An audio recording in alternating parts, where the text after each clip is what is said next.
Doctor and Addict Kent here with you. Well, we're going to be continuing our series on the steps.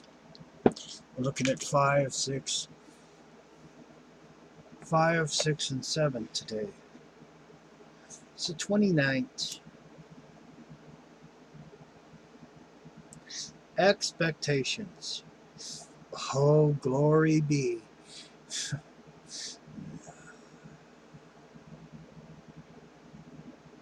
As we realize our need to be forgiven, we bend to be more forgiving. Basic text, page 39. Our behavior toward others and people in our lives is a mirror of our behavior toward ourselves. When we determine perfection of ourselves, we come to demand it from others around us. To expect others to work just as hard as we do to recover at the same pace as we do. And just as we often unforgiving of our own mistakes, we may shut out our friends and family members when they don't meet our expectations. Waiting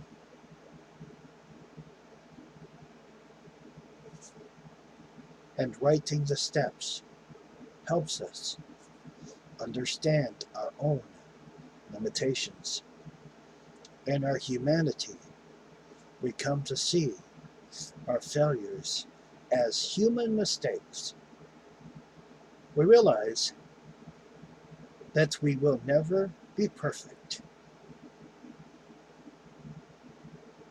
that we will, at times, disappoint ourselves and others. We hope for forgiveness, and we learn to gently expect others and ourselves. We can start anew.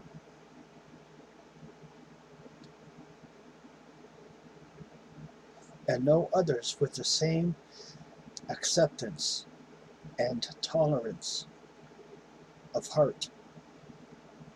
Those people, too, are only human, trying to do the best, and sometimes failing short.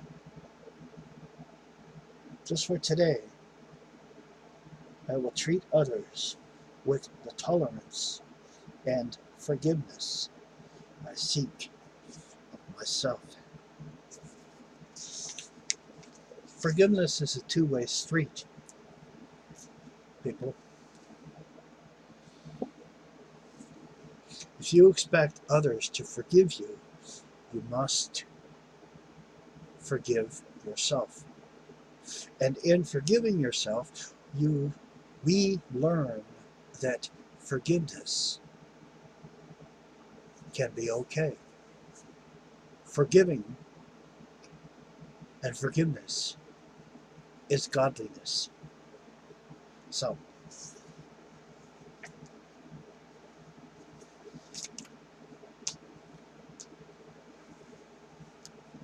steps 7, 8, and 9.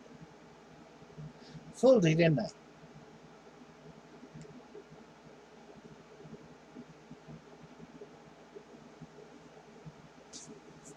Seven, we humbly ask Him to remove our shortcomings.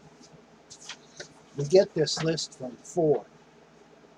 As I said in the last video, 4 takes us through 5, 6, 7, 8, and 9. We're going to see that very clearly today. So, because we have shortcomings or character defects, if you choose, we need to fix those in ourselves. And when we see something wrong in others, we're probably looking in the mirror. Step 8. We made a list of all persons we had harmed and became willing to make amends to them all. Now, you don't go off half-cocked here and start expressing your feelings and asking forgiveness for every Tom, Dick, and Joe you've harmed. No, it's the ones you seriously hurt. Step 9 is very important. We made direct amends to such people wherever possible, except when to do so would injure them or others. What exactly do I mean by that? What exactly is meant by that? Well, if you have somebody that's threatened to kill you, it's not a good idea to go to them and ask for forgiveness. They're probably going to punch you out. So, you write a letter and drop it in their mailbox. Because there's two kinds of amends.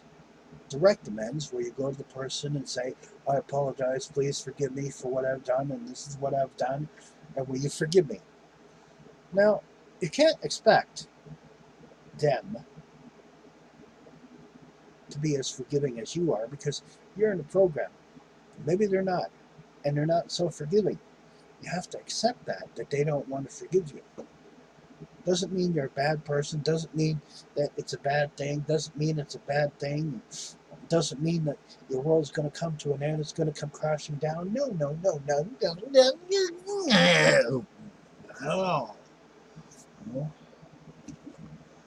It's just like this. I know I'm a very loving, caring, understanding person, and you all love the dickens out of me. Right? Yeah, I know. Seriously. Some people detest me. Some people can't stand me. They avoid me like the plague. But those of my friends and family who are steadfast, strong, and unmovable, those are the ones that will forgive you. And it's like the old saying goes,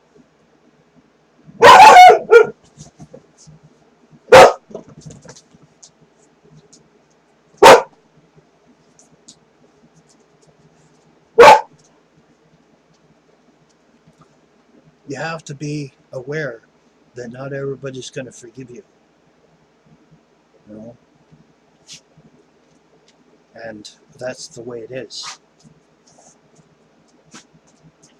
And that's what happens sometimes.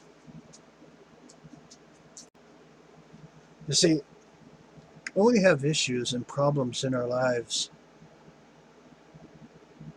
you can't take somebody else's inventory. You have to let that person be a whack sucker if they want to be, and an egotistical, maniacal goofball, or goof as I call them. It's unconstitutional to think that everybody's going to like you. Not everybody is. But those of us who have friends that stick by us through hell and damnation, know we can depend on them at that time.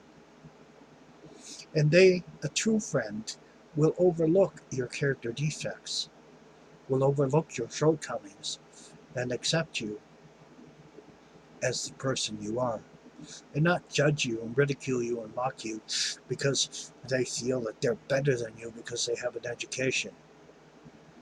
Tell them that you know a Doctor of Divinity, Theology, and Biblical Studies. I'm also an addictions counselor, So if they want to ridicule you and mock you and make fun of you, tell them you know a smarter person than them. You know, just because they have an education doesn't make them any better than you, because they breathe the same air as you do. They take the same carbon dioxide and monoxide, and they do the very same thing as you. They have a blood pressure, they have a heart, they have a lung. You know, if you're in the situation where people don't like you, you need to get out of that situation. You know,